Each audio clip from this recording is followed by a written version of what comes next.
ഇനി ത്രിവർണ പതാക, മുകളിൽ കുങ്കുമം, അടിയിൽ പച്ച, നടുക്ക് വെള്ള.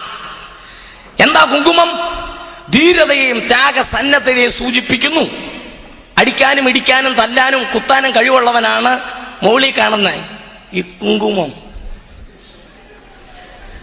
ഈ താഴെ കാണുന്ന പച്ച അതല്ല, അത് സസ്യസമ്പൂർണമായ ഭാരതഭൂമിയുടെ ഐശ്വര്യത്തെ സൂചിപ്പിക്കും. എന്ന് പറഞ്ഞാൽ ഇച്ചിരി കാശും പുത്തനും ഒക്കെ ഉള്ള ആൾക്കാരാ പച്ച. പിടി കിട്ടിയോ? പക്ഷെ നടുക്കത്തെ വെള്ളയുണ്ടല്ലോ, അത് നമ്മളാ.